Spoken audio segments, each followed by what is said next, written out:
How's it going? This is David D. Simons. Welcome to another episode of How I Discovered My Gift. I'm in the building with my guy, Wes Fisher. Wes Fisher is a dynamic entrepreneur and accomplished government contractor with a strong track record of securing over $2.5 million in government contracts. No, that's not a typo. Yes, I said $2.5 million in government contracts. With 2 years of experience in the industry, Wes's ability to navigate complex procurement processes and deliver exceptional results is evident.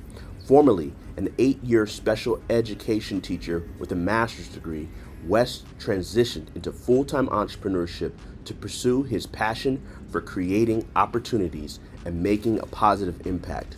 Through his unique blend of business acumen and commitment to education, Wes Fisher continues to thrive as a visionary leader, inspiring others to follow their dreams and excel in their chosen fields. Check out today's interview with my guy, Wes Fisher. Welcome to the show, my brother. What's up? What's up? How y'all doing? Thanks for having me, man.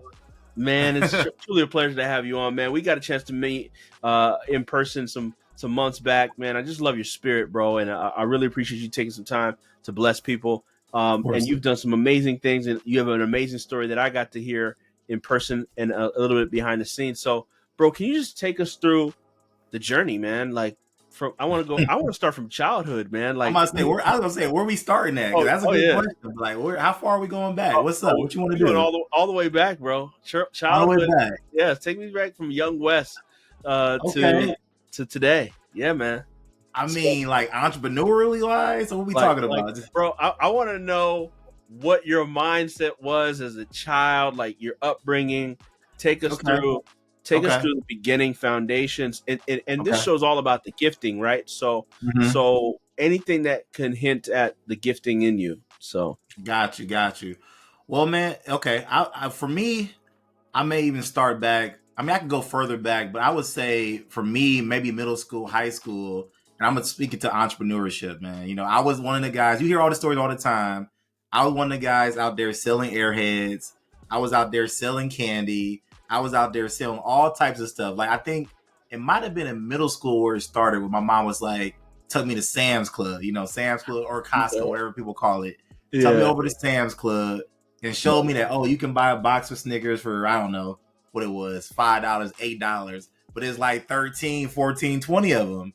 And that right there kind of sparked. Now, my thing is like, I don't really know why. You might think like, well, why do you want to make money, Wes, as a kid? Like, I don't really know. I was not the guy that was into Jordans. I wasn't into, buying clothes. I wasn't into I'm still not that guy.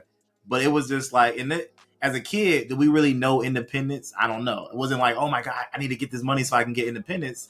I don't think that it was that either, but whatever it was in me, man, that's where it kind of started. It was just like, wow, I want to, maybe be my own man, maybe taking control, maybe just having cash in my pocket. Maybe that was it. I don't know what it is, but I think that's kind of where it started. Middle school, high school, and doing those type of things. And really, after that, after high school, I went straight to college, man. I did the traditional route, 9 to 5, went to college, got my bachelor's degree in education, went back to college, got my master's degree in education, became a school teacher, taught special education for 8 years. So, I kind of did the whole 9 to 5 thing, but in the back of my head, it's funny. I don't say this. I actually went into education because I knew I had summers off. And I was like, well, as a businessman, I was like, I got summers off, so at least I can make some moves during the summer. And during the summer, I would do little side hustles and do little things. So that's kind of why I even got into teaching. But I mean, I care about the kids too. I care about the kids. But, it was kind of that type of deal. So, the whole education deal, did that for 8 years, loved it. In the meantime, I built like my first major company. I got involved in home health care. So I was teaching special ed. So I had a degree in special ed. And then it kind of worked out that I opened a home health care company for people with special needs. So we actually started that when I first started teaching. So the company's right now like 9 or 10 years old. I still have it to this day. I don't do a lot in it now, but when we first started it, we got our first couple clients. I got some aides. We send aides to the home and we provide care. And it was really rewarding, man. I still have it to this day. But Wow. Look at now that. I'm doing different things. I don't know if we want to talk about what we're doing now, but I'm doing different things now. You already know we're gonna go all the way in there, all the way in, dude. Yeah. So that's interesting. So you had this entrepreneurial spirit like as a child. Yeah. Do you have a family of entrepreneurs? Did your mom took you to the store? Did she an entrepreneur? Like how it was Yeah, you're right. That's a good question. No, it wasn't like her idea. It wasn't like, hey, Wesley, go get these airheads and then go sell them for a quarter a piece. And no, it wasn't like her idea. It was just like, it kind of just sparked in my head. I wasn't really raised around the entrepreneurs. There was nobody like that. No. Wow. Interesting. Okay. So it's kind of like, it's just like flowing. You just naturally flowed towards it. And then, like you said, you went into education.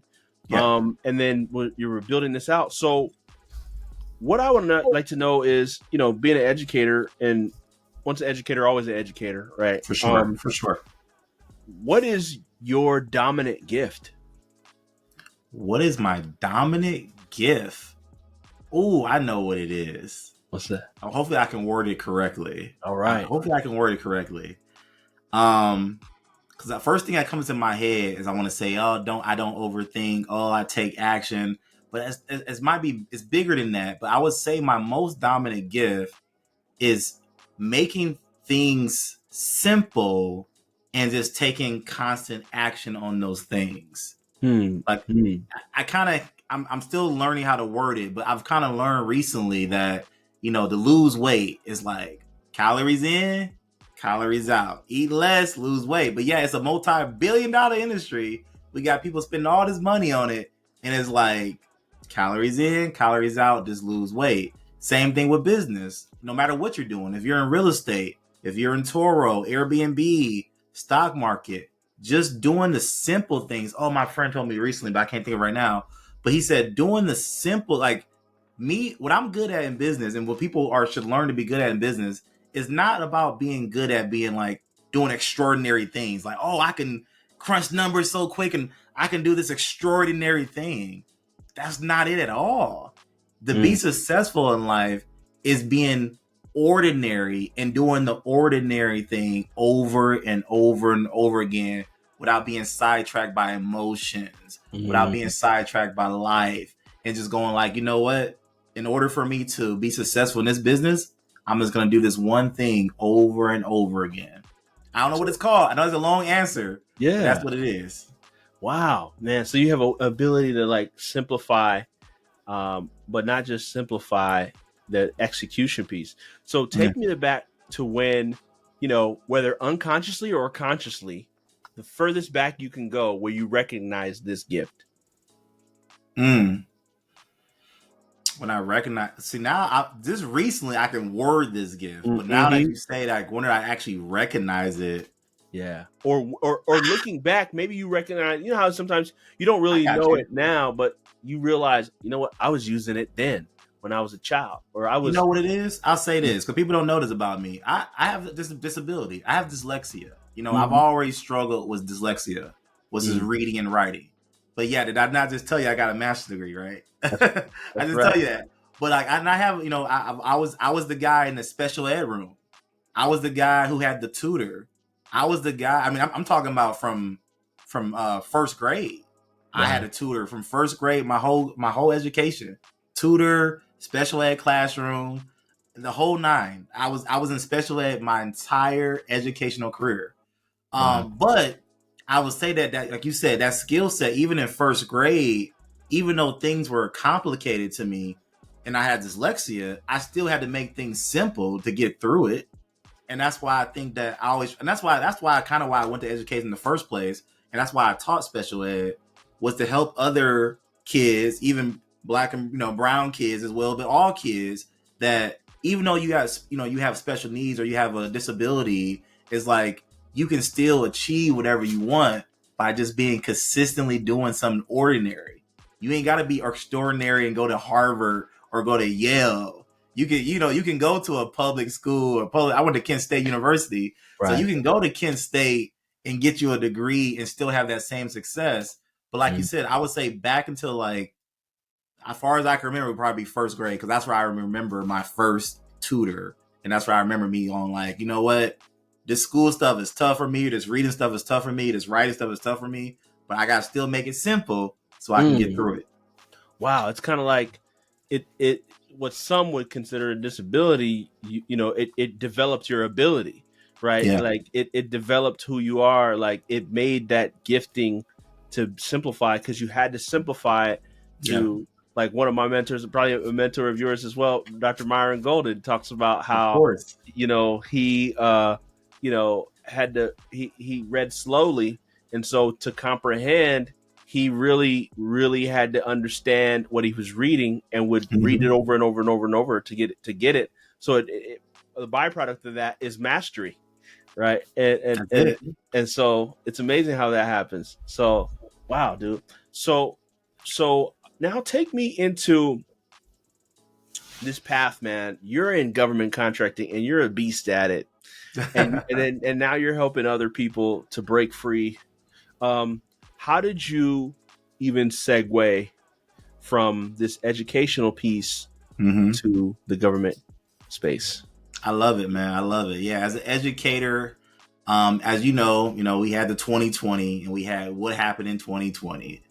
I don't even want to say it because you say the word, things be, you can't put that stuff on the internet. But 2020 happened, right? And we went home. So I'm still teaching, but I'm teaching from the crib. I'm teaching from home.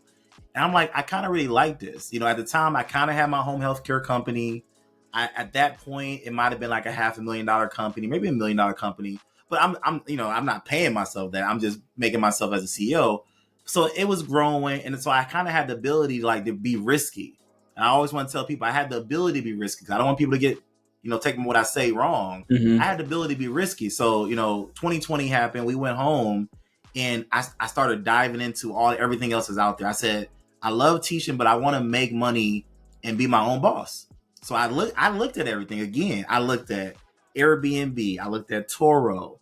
I looked at day trading. I looked at real estate. I looked at options trading. When I say I looked at it, that means I found every expert in that niche, and I had like 3 or 4 or 5 grand sitting around. Like, who am I going to invest with? Who am I? I know because I understood that to be successful at something, you want to take the shortest path. As a person with dyslexia, I was like, I ain't got time, and I can't read everything like I want to and write everything I want to. So I got to find a mentor. So I took the money and I was like, I'm going to go pick someone. And this is a funny story. All the ones I looked at this one course that said, hey, I can show you how to get a truck and you can sell some wooden pallets and make money. I was like, yeah, I'm going to buy that one. And I bought that one. I was like, why did I buy that one? It was crazy. People don't know a 48. What I'm talking about is a 4840. It's a pallet. Think about anything that gets shipped on the ocean or anything that gets shipped. It comes on a wooden pallet. Right. Factories get these things by the thousands. And this course taught me that I bought a $5,000 truck. I paid $5,000 for the course. But during 2020, 2021, I made $100 grand doing pallets. And I was like, wait a second. Yes, I was a middleman. I was a guy going down the street, picking up old pallets and then put them on my truck and taking them to a pallet yard and selling them for $5, $6 a piece. But I was getting the pallets for free. Wow. But here's the worst part of that story. If people don't know, I live in Northeast Ohio where it gets cold. So, we had the winter come up and I wasn't moving so many pallets. And then also me and my wife, we want to travel. And I realized, okay, when I travel, I'm also not moving pallets. My truck is not moving. I bought this I kid you not, this truck I bought had 300,000 miles on it. It's $5 grand. But it was, trucks make money. But once I figured that out, that if my money is attached to me physically being there, then that's not a way to make money, no matter how great it was. Because the guy pitched it like, hey, I know people who are making doctors' money flipping pallets, but it's like you still got to physically be there. Right. So long story short, I saw a guy on YouTube talking about government contracting, and he mentioned the word middleman. I'm the middleman. I'm just the middleman. I don't do the work. I don't cut the grass. I'm just the middleman. I said, middleman, that's what I do. I'm the middleman. I'm just the middleman to local little factories around my house. Then Yeah. I found out I could be the middleman to the federal government, and I could not ever touch the work. I don't ever see the work, never touch the work. I said, I bought another course. I said, I'm gonna get in this one. I'm gonna go ahead and do another one.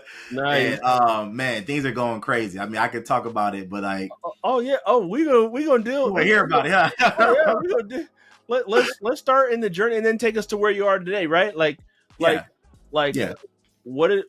So what I'm also seeing here, with you, Wes, is I'm seeing your gift in action, right? Like as you're telling me the story, and from childhood, right? Like you were executing faithful with the selling of the candies, and then you're in school, trying to push through school. You obviously pushed through school, right? Like you got there, you made it through made it happen with the masters, and then this trend. Now, even while working, you build a home care agency, and you just kind of gloss over it. But I want listeners. I'm not gonna let you just gloss over stuff. Gloss over the home care. Build a home care business to $500,000, working a full-time job. Yeah, and I still had a full-time. I had a full-time job the whole time. Yeah, the whole time. I had a full-time job the whole time. Yeah. Some people, it's so hard for people to build one business to $100K. Okay. Yeah. And this man is doing 500, $500,000 in a business in home care. So I just want the listeners to make the connection. Like that's how strong your gifting is, because it allows you to do what you do and zero in on what we call the Pareto principle. Probably you operate with the 20% that's going to give you the 80% result. You look at things from that perspective. You're not looking at just the minutia and all the other stuff. You don't get time for that, right? Nope. And the same thing in this pallet business, right? You build it to 100K. There's a synonymous trend. So I just imagine. So I know we're about to go into government contracting. Now you ready for government contracting money? Let's hear it, brother. Let's go. Now, government contracting money, that's a different type of money, man. It's fun. It's some fun money. Yes, sir. Yes, sir. But you know what? I'm glad you mentioned the home health care again, because I forgot to mention the reason I looked at everything and I chose government contracting was like, in my home health care, I got all this overhead. I got employees, I got payroll, I got insurance, I got physical buildings, I got vans, I got all this stuff, and I got all this liability. But when I learned about the middleman concept in government contracting, I was like, wait a second. I can build another $1 million business and I'm the only employee. I have no employees in my government contracting business. It's just me. I don't even have a VA. It's just me. So anyway, long story short, early 21, I get into government contracting. And I know this is going to sound crazy for some people, but 30 days in, I win my first contract in government contracting. Jeez. Most people take years to do it because they're not following this proven system. But my first contract, and a lot of people like to hear this one. My first contract, because actually it was my smallest one, but my first contract was for Catholic services in the federal prison of California. I told you I live in Ohio, right? I've never been there, and I'm not Catholic. Just want to throw y'all out there in case y'all didn't know. I'm not Catholic, and I've never been to California. But yeah, I have a 5-year contract with the federal prison in California for a Catholic chaplain to go in there every single week and do Catholic services. How did I do that? Amazing. Amazing. How did I do it? Right? It's amazing, right? It's the middleman concept. I called a bunch of Catholic church. Long story short, called a bunch of Catholic churches. They told me to call the diocese. I didn't know what a diocese was. I'm not Catholic. They told me I called the diocese. They said call the prison ministry. I called the prison ministry. They said call Chaplain Richard. He does the prison across the street. He'd love to do that prison. I said, okay. I called Chaplain Richard. Hey, Chaplain Richard, how much do you charge to do Catholic services? Long story short, he's like $25 an hour. I said, okay, great. I went to the government. I said, this is my first one. My company is going to do your Catholic services for $30 an hour. The government said this. It's going to blow people's mind. The government said, okay, great. You win the contract. We just need the resume of the person doing the services. I said, okay, so they don't need my resume. I don't need to be Catholic. I just need to give them I say, Chaplain Richard, send me your resume. He sent me his resume. I give it to the government on Monday. I win the contract on a Friday. I'm now in year 2 of that contract. Wow. But here's the funny part. People say, well, how much money did you make? I told you it's $5 on top of his hour, right? 25 and 30. Right. He only worked like 1 or 2 hours a week. He ain't. I didn't become a millionaire off one contract. Did I leave my job and not go back to teaching? Yes, but without a millionaire off one contract, no. But when I won that contract, because I used to go into the jails as an educator, I used to have to go. I had students locked up all the time, and I used to have to go to the jails. I used to have to teach out of my workbooks and bring my laptop with me. And I hated that. I couldn't leave. I could leave, but I got to ask to leave. You know what I'm saying? I couldn't leave when I want to leave. Right. I hated that feeling. And now it's like, wow, he's in the federal prison doing Catholic service, helping people. And I'm getting paid every hour he's there. I said, it's game over. Next contract I won was $450,000. Something else we can talk about it. But yeah. Oh my God. Wow. So I am like blown away here, man. So you get this contract and it just opens your eyes. You're like, yo, this is what I want to do. Like, and I think the listeners hearing this, like, it's like a moment where you realize, okay, my life is about to change. I cracked the code here. It's like a code cracking moment for you. Yeah. So talk to us about the time from that contract to this next one where you cracked the 450, and tell us if you could tell us a little bit insight into what that one is. It was the next month. Wow. Long story short. Yeah, when I got started, I won a contract month 1, then I won one the next month, then I won one. I basically just kept winning one every other month or every month as I going about the process, because the process was so simple. I simplified it. Remember I said, I keep things so simple. So I said, okay, talk to the government, find the opportunity, talk to the contractor, find someone who can do it, put them together, put my money on the top. I said, no way. This is too easy. So my next contract was for the $450,000. It was for air duct clean. I still have it. I'm in year 2. Again, most of my contracts are for multiple years. It's for air duct cleaning. Now, it wasn't a huge profit for me. It's only $50,000 to me profit that I get out of the contract. You did nothing. But, I know, right? It's in Las Vegas. I've never seen it. It's 10 buildings in Las Vegas for the Bureau of Reclamation. I don't even know what they do. I don't know what that means, but it's the Bureau of Reclamation. 10 buildings that we do every year. And that building, that contract is $450,000, $50K to me for that contract.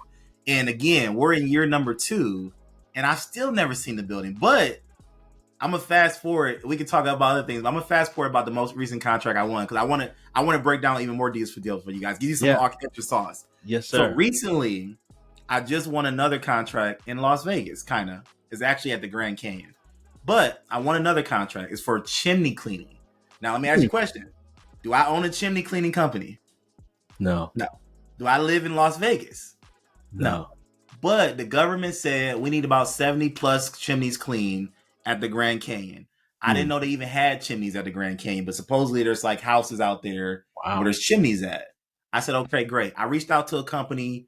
The company said, we can do it, Wes, but it's going to cost some money. We got to go out there. We got to stay in hotels. We got to stay out there for some days. It's going to be expensive. I said, okay, how much is it going to be? They said $22,000. I said, okay, that's expensive. Okay, cool. I mean, whatever. I went to the government. I said, government, my company, now I've learned, I'm 2 years in now. My company will do it for $48,000. What did the government say? Yes. Wow. 5-year contract. So the contract is like $253,000. I'll make about $26K a year. But here's the best part. It's going to take them 9 days to clean all chimneys. We're starting it next month. It's going to take them 9 days to clean the chimneys. They're going to show up. They're going to clean the chimneys. They're going to send me a bill for $22,000. I don't have to pay them up front the way we do. If you follow my system, I don't pay anything up front. They send me a bill for $22,000. I send a bill to the government for $48,000. The government pays me $48,000. I pay them $22,000. I'll keep $26,000. I'll see you next year. And then we'll do it again next year. And then we'll do it again next year. And then we'll do it again next year. Wow. And I may actually, I tell people I never see my contracts. But this time, it's not set in stone. I may actually go to the Grand Canyon because I could write it off. Why not? Yeah. I may fly to Las Vegas, drive out to the Grand Canyon. I'm not going to even talk to them. I'm just going to be in my car looking at the houses like, yeah, that's my contract. They don't even know who I am. I'm just gonna look at them in my car, and I'm gonna go, okay, that's my I contract. thought you I'm were gonna go meet him. You ain't gonna go meet him. I ain't gonna meet him. I'm gonna call him like, hey man, how's everything going? Wow. I'm gonna be in my car looking out. How's everything going, man? All good? Okay. Wow. This brings quite a few questions, right? So what if, I mean, it sounds like you've mastered a process, right? But what if you get a faulty company, right? Just like there's some scam, people, like, how do you ensure that the job gets, because I know with government, past performance, how you deliver is essential. So how do you ensure that? That's a great question. I want people to remember, as a middleman, when I bid on a contract, it is my contract. So like you said, it is my responsibility. So we got to deliver. If the sub, God forbid, has a death in the family, or the sub, God forbid, is out of stock on whatever they happen, then I got work to do. To answer your questions, I got work to do. I either got to find somebody else who can fulfill it, which is, it gets a lot easier to do because you already won the contract at that point. So you already got a award letter for $250,000. All you got to do is say, hey, will you do it for 80? Will you do it? You know what I'm saying? It's easier to shop around because you already got the money. Or people don't know is you can always walk away from the contract as well. So I've done both. I've had a time I won a contract for porta potties for like $14,000 to rent porta potties. And my porta potties were supposed to be there the next morning. I called, they said there's no porta potties. I called a sub, hey, where the porta potties at? We ain't got them, we got to stock. I'm like, okay, they were supposed to be there yesterday, but all right. So I called somebody else. I called a woman, I can't think of her name right now. One of them, Ashley, and she was 2 hours away. She said, I got porta potties. I said, how much is it gonna cost me? I said, as long as it's less than what I wanted for it, I'll do it. So long story short, I was still gonna make profit.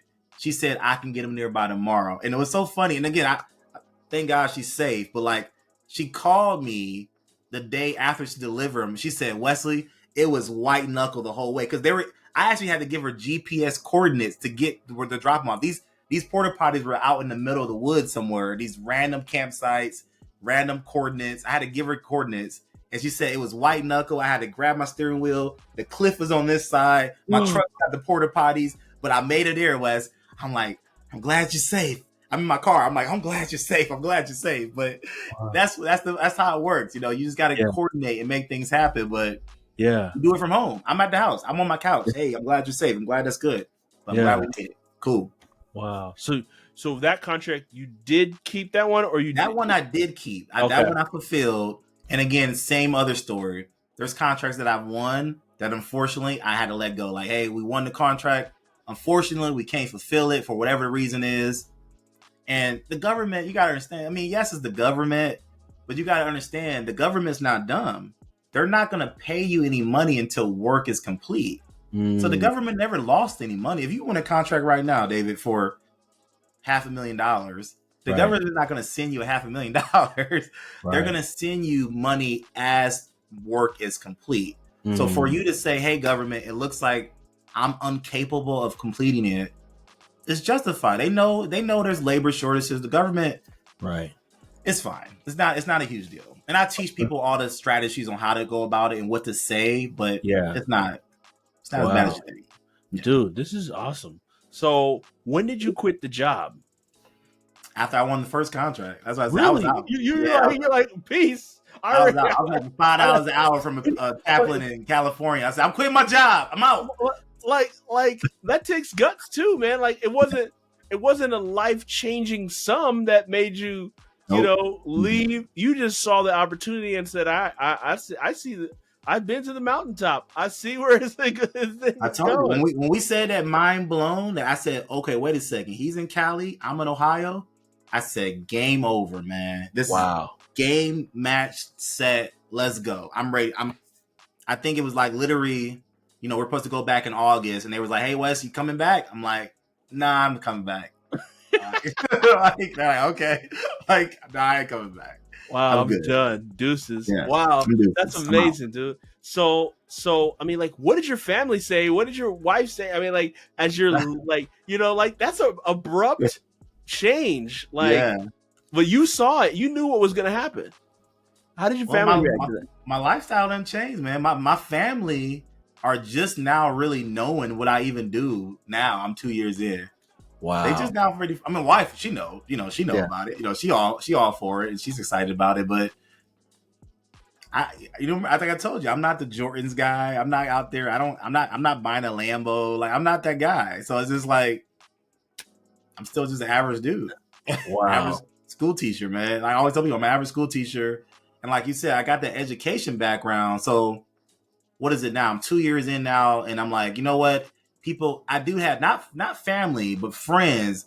Wesley, how did you do that thing again? How did you do the education? Can how did you do the government contract? Can you tell me about it? So I was recording videos. I was telling people about it, and then I was like, you know what? That's when I hit my boy up, Marquell Russell. Actually, I was at a conference where I saw Marquell Russell speak from the stage about these online courses and becoming an educator teaching. I was like, I can do that. I'm a teacher. First of all, I was a teacher, and then I was like, I got something to teach. I can teach government contracting. So funny story, Marquell knows this. I had to hunt that man down. I hunted him down, Marquell. Yeah, I sure did, because I think I said this before. I saw him in a conference in Miami, and then I filled out a form for them to call me. I got home a week later. Nobody called me. I said, no, I need to be able to teach. I went to the website, filled out a form again. Nobody called me. I said, no, this ain't gonna work for me. I went to the forum. I hunted that man down, and I never even got to speak to him until after I had some success later on. But like, I eventually got a person that showed me about how to build a course online.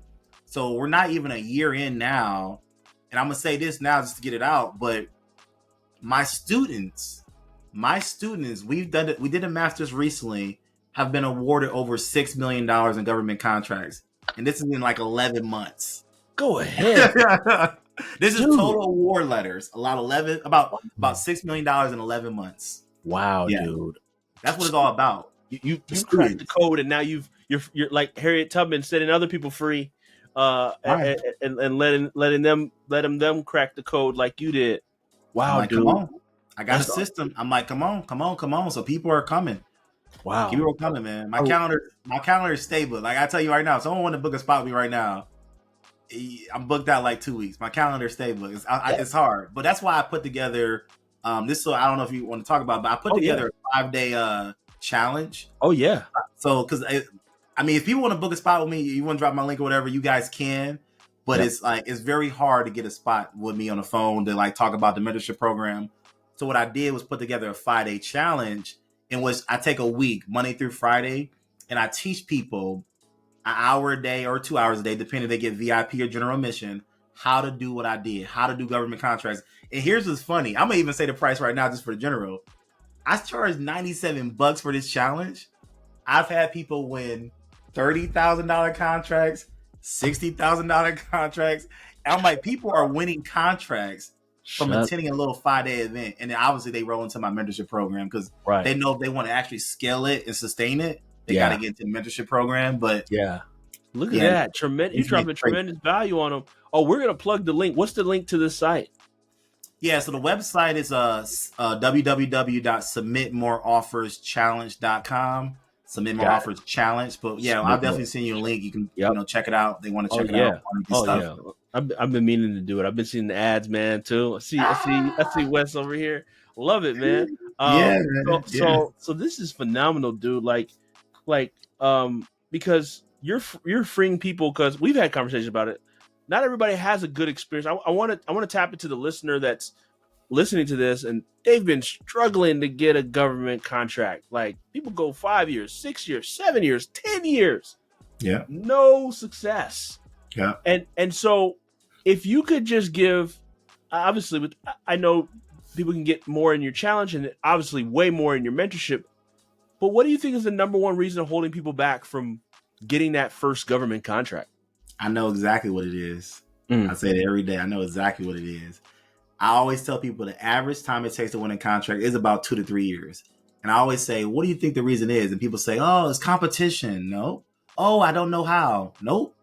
I say that the reason that no one wins a contract in 2 years, 3 years, 5 years, I always ask them the same question.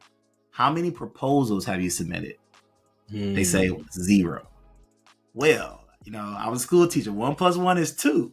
In order to win, you got to submit something. That's why my challenge is called Submit More Offers Challenge. I'm going to give you guys a number.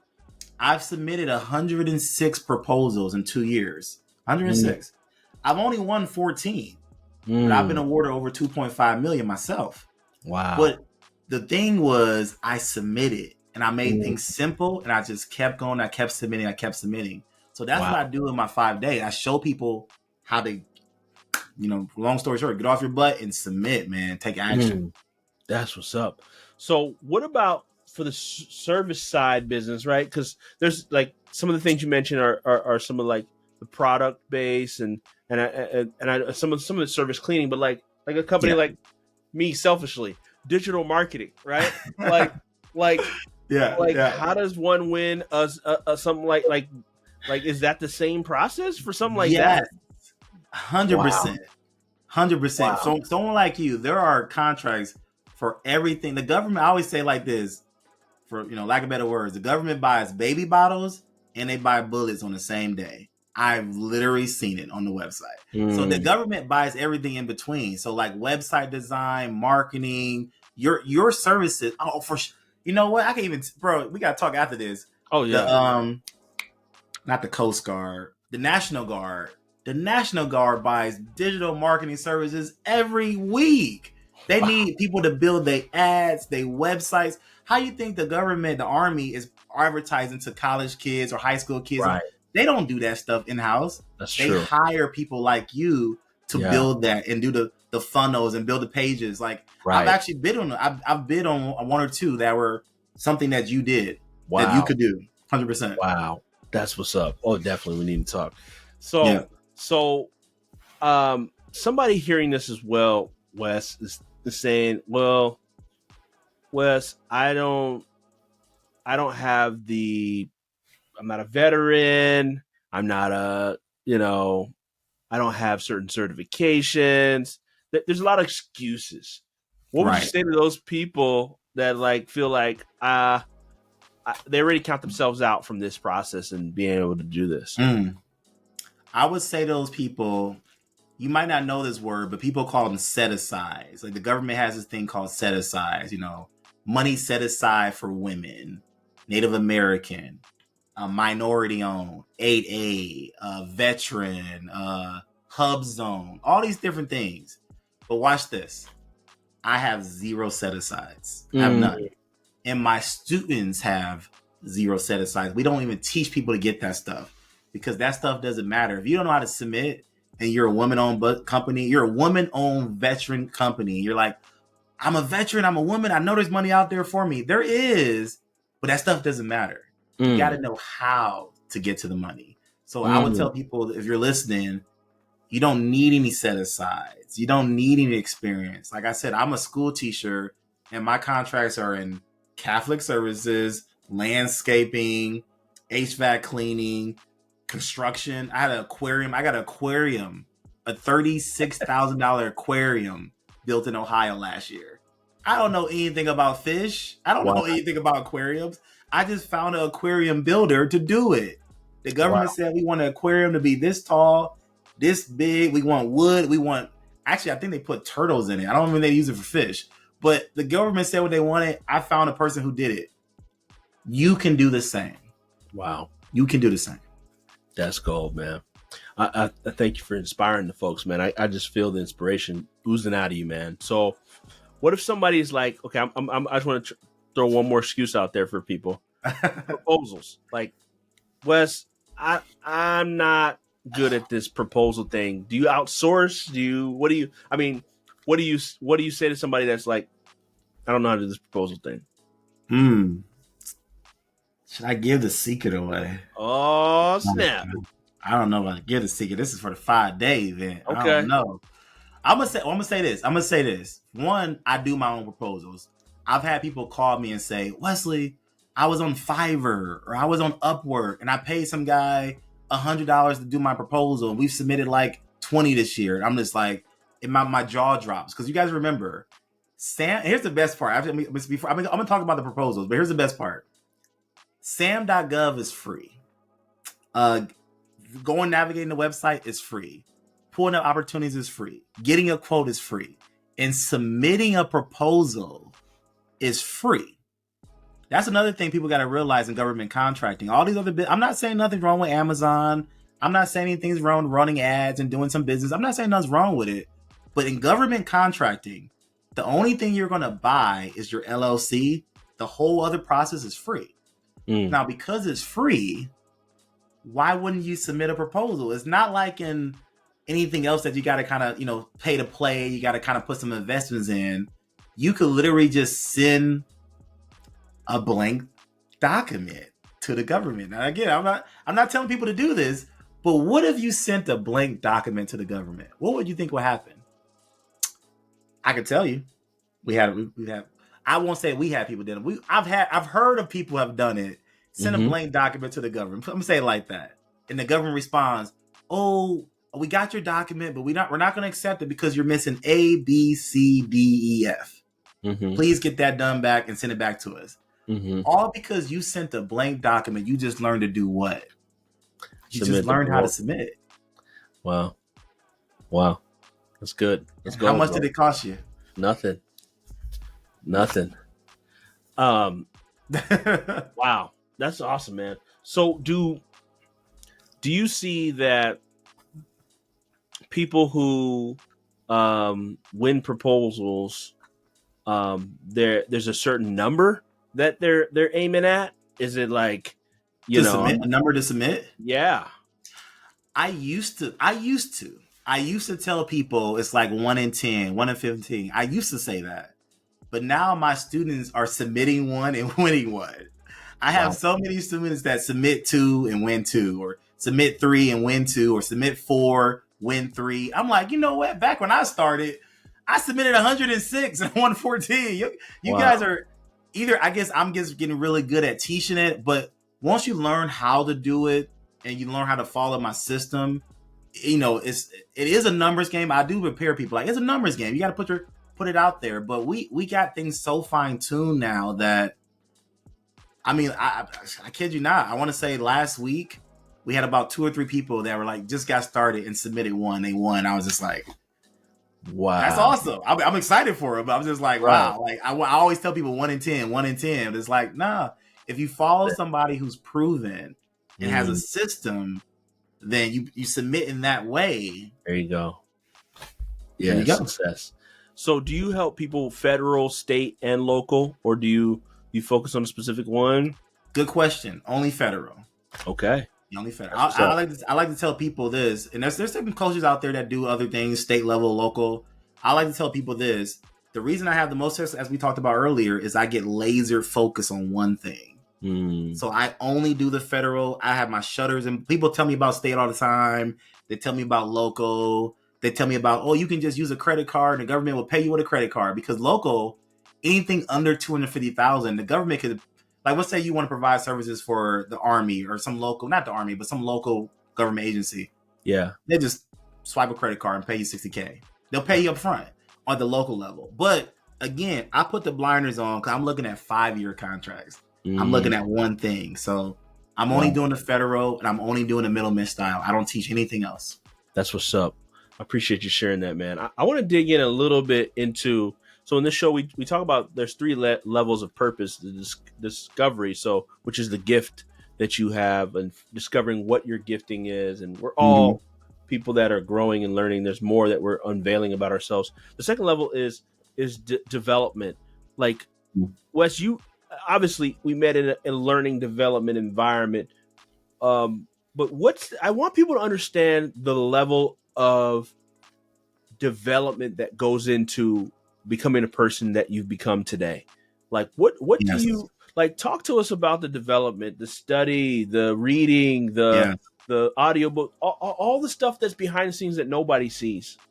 Yes, I can speak to that really good, because I was one of the guys who got beat up back in the day for doing network marketing.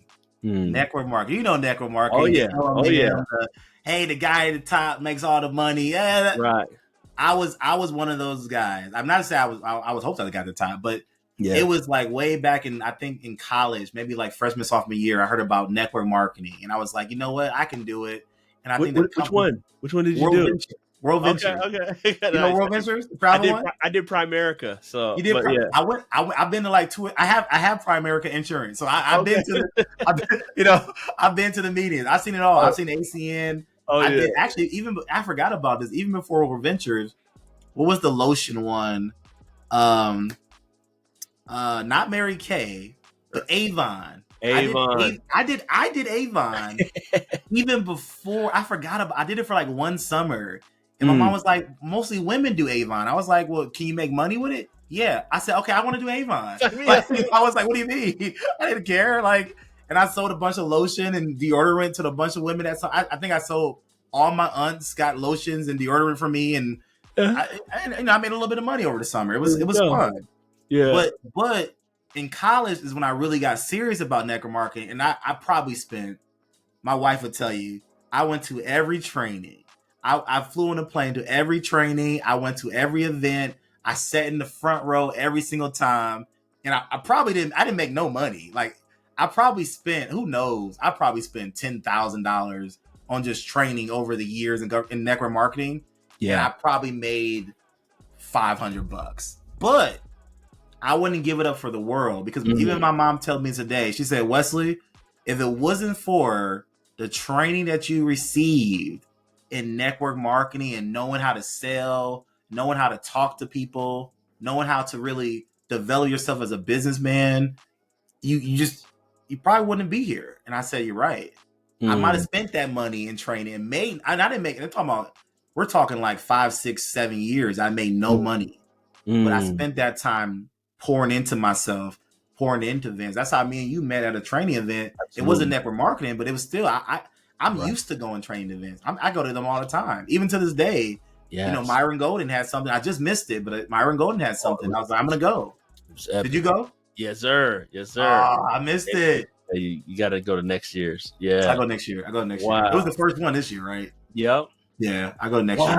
Wow, dude. So talk to us more about that, right? So that developed in you, that personal development, that muscle.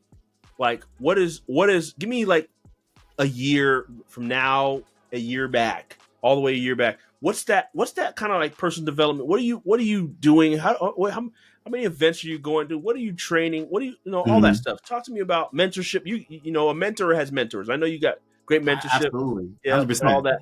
Yes, sir. 100%. And I tell people all the time, and this, I could tell you the biggest thing is, yes, I spent a lot of time on mentorship, but like I said earlier, is I made an investment. Even before I even did government contracting or the pallet thing, I was like, I went and saved $5,000, and I said, I'm gonna give $5,000 to somebody. I'm not like everyone else who books a phone call and I want to change my life. I want to make $50,000 a month. Okay. You ready to make investment? Well, I don't have any money. Okay. It's okay that you don't. And I want to be very clear. Yeah. It's okay that you don't have money. You know what I did one time? I actually have a YouTube video on this. Yeah. I used to go to Craigslist. People don't know this. It blows my mind. People don't know this. Did you know there's a section on Craigslist called free? Do you know that? Yes. It's free. Yeah. Like, you click on, I guarantee you, people who don't live in this country come here and go, wait a second. There's a website that says free and you can go pick up whatever you want and sell it. Yeah. Yes. I made a video on it. I used to go to Craigslist for free, pick up bikes, it was mainly kids' bikes, old furniture. I would literally take it home. I wouldn't repair it. I wouldn't do anything. It worked. It had wheels. I put it on Facebook Marketplace for $25-$50. There we go. Make money just like that. Look at so that. The point was, though, I said, let me go save $5,000 and let me go invest in somebody. And that's why when something came up, I invested in somebody. And somebody else came up, I invested this. And we also talk about don't waste your money. If you make the investment, actually do the course. And there it is. I always, especially my wife, she always tells me, if I make an investment like $5,000 into a mentorship, I better go make $5,000 back in a short time. That's right. And that should be a standard for everyone. Like if you go spend $5,000, focus. Go make $5,000. If you go spend 10, now I'll tell you, the answer to your question was, I've now spent $5,000 on a course. I've spent $10,000 on a course. Mm-hmm. I've even spent over $50,000 There we on go. one mastermind. There we go. That's how much I've spent. Respect, brother. And you've made it back well over. That one that I spent $50,000 on for the mastermind made it back well over, because you got to understand. And you don't have to, obviously, you don't have to start with the $50,000. Go start with the $1,200 course. Right. And go make $1,200. There we and go. then go do the $5,000 course and go make $5,000. And then eventually you'll find one that really sticks for you that you'll pay, $8,000 for. Right. You'll knock it out the park. There we go. I love it, man. So talk to me about, I want to respect your time too. I just got a few more questions for you, brother. Sure. Talk to me about the last D, which is distribution.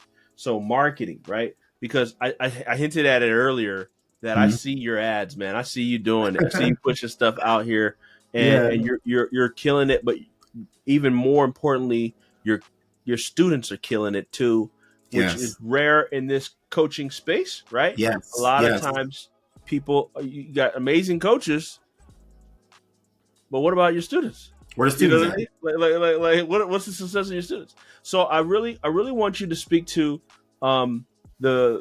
how you're marketing your business and the mentorship side of your business and all the things you do. Not only you're obviously marketing to the government, but for my entrepreneurs that are listening, like, what are you strategically doing to market yourself and be more effective in your marketing and distribution? That's a great question. And I'm gonna give you the answer. Then I'm gonna try to speak to the people who don't have this. But what I did, and we've always heard this, but I took it to heart, is I said, I'm going to be the one out there showing the most social proof, and it's got to be undeniable. Like, even on my YouTube channel, I have a thing called the Winner Circle. I go live on Zoom with some of my students that won contracts every other Wednesday. And I'm just like, hey, this person won this contract, let's talk about it. This person won that contract, let's talk about it. So the one thing that I do that's really good when it comes to distribution and marketing is I'm really going to just get people results as soon as possible. That, you know what? I learned this back in network marketing. They said in network marketing, when you sign someone up, you got to get them a win in 24 hours. And a win, I forgot what it was, but a win could be a phone call. It could be a presentation, but they had to get a win in 24 hours. That clock is ticking, because they don't get that win in 24 hours. They're gone. Now, I'm not saying you're going to win a contract in 24 hours, but I'm saying that when people walk on for me, my goal is to get them success as soon as possible. And so I can get them to scream. So people scream my name to the mountaintops. Wes Fisher did this. Wes Fisher did that. And I'm like, let me go ahead and put it out there. Let everybody know, because that social proof, like you spoke to, some of these coaches out here, again, nothing wrong with a Lambo. I might get one day. But some of these coaches out here, all you see is the Lambo. You see the house. And you like, where the students at? You'll never see any students. You just see the cars and the houses. And that's called, I forgot, they're flaunting the lifestyle. And nothing wrong if it's legit, but it's like, I've never flaunted lifestyle. I've always flaunted, look at this student won $300K contract. Look at this student. And I do want to say this, if you're interested in getting the coaching, and let's say you don't have that social proof for your students, well, what do you got at the very beginning? You got your social proof. Day one, I just talked about my contract, but you see how now I rarely even talk about my contracts, and I talk about my students' contract. But if you don't have the students' contracts, your students' contract, whatever you teach, right? Talk about what you've done. Even what you've done. I was talking to someone at the conference we were at.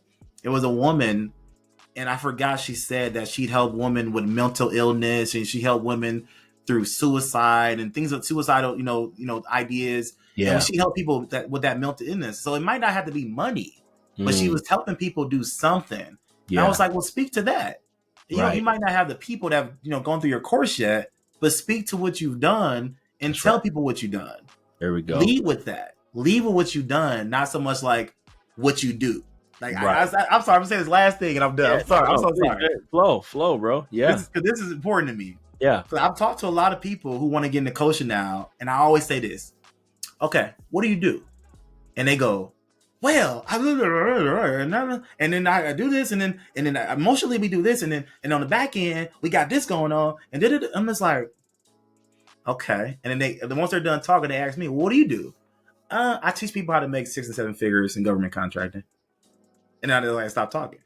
So there's nothing else to say. It's just like I keep things, again, that's me making things simple, but it's just like, stop selling what you do, just sell the outcome. Tell people like what they're gonna get. I teach people how to make 6 and 7 figures a year with government contracting. Period.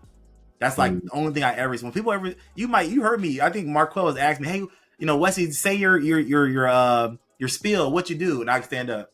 I do government contracting. I teach people how to make 6 and 7 figures a year. That's it, and I sit down. That's all I ever say because there's nothing more to say. Like that's. But you can make anything that simple, no matter what you do. Even if you're in, something else, it's just make it simple. When it's simple, it's like people can go, oh, you do that, okay, I want to work with you. That's right. That's right. Wow, dude. Beautiful, beautiful, man. One question we always ask on the show, you weren't prepped on this. What's the difference between one's gift and one's purpose? One's gift and one's purpose. What's the difference between one's gift and one's purpose? You asked that to everybody, huh? Everybody. That's tough. I'm like, I gotta think about it, man. What's the difference between one's gift and one's purpose? That's tough. I mean, I would say, man, my answer depends on, where you are with your faith. I would say that. I would say, you got to put God first and where your faith, where God leads you, because wherever God is leading you at or wants you to do in life, that's your purpose. And yes, I believe God's going to put a gift in there that's going to lead you to that purpose. But again, like, are they one and the same? I mean, maybe not. Maybe your purpose is to do, this, change the lives of these kids in the third world countries and do these amazing things. But and here's the thing, this is really good. That's what I say this all the time. Let's say your goal is to change the life for people in the third world country or just do something big, impactful for the world. Right. But people forget you need money. Like it takes money. People are like, I'm gonna go do a nonprofit. I'm gonna sit down in the corner and I'm gonna wait for someone to hand me a check. It's like, yeah, you can do that. You can do a grant. Right. But what if you got really good at selling a solution that actually helped people? And you made a lot of money. Because people say, oh, well, sales is, no, I don't want to sell. And, business is, Well, and the way I look at it is business is God's business. Like God is going to bless you through people and through money, and you're going to use it for his kingdom and use it for good works. Right. So, but you got to be, go make some money. Go actually put the, I don't want to get too, I know you've been a faith, I'm in a faith, but I don't free, bro. There's no holds barred, bro. We flow here. No holds barred. Okay. Yeah. Just feel free. I'm a Christian. I'm in a faith. So, but I don't believe you sit on the couch and you go like, man, God just bless me. And, something's going to fall out the sky. God, that's why I say relationships are so, I'm so glad we met, David. Absolutely. Relationships are important, that your blessings are always going to come through people. Number one, it has to come through. It could be digital. It could be a message or a DM. It could be digital, but it's going to come through a person. That's right. So you got to have those relationships. And then once those relationships happen, things come through. I mean, if you're in sales, give someone a solution. Give someone that can help them make money, help them do something. And once you make this money, then you can go be impactful and do what you want to do. There we go. That's good, bro. That's good, man. You dropped so much gems, so many wisdom. I already know this thing about to blow up. Now, other question for you: is there anything you wanted to share that you didn't share with the audience? Nah. Okay, we left it all on the table. We put it all on the table. I love it. I love it. So we're gonna put the link to www.submitmoreofferschallenge.com. Plug in. They might see me in there, bro. I'm gonna be. I've been telling you I'm gonna join it. I'm gonna do it. I'm gonna plug in next challenge. I don't know when it is, but I'm gonna plug in. So, Oh brother, yeah. thank you so much, man, for blessing the people. Thank you for using your gift to operate and master it in your life. And as a result, you're impacting the lives of so many other people by walking in your gift, man, and execution and making things happen and pouring back into your students and your people. So kudos to you, That's right. bro. Thank you for being on the show. Thank you for blessing the folks. Thank you, sir. Thank you for putting the show on, man. Thank you for inviting me, and thank you for doing what you're doing, man. This is amazing. I'm Thanks, glad to be here. So thank you, brother. thanks, bro. That's love.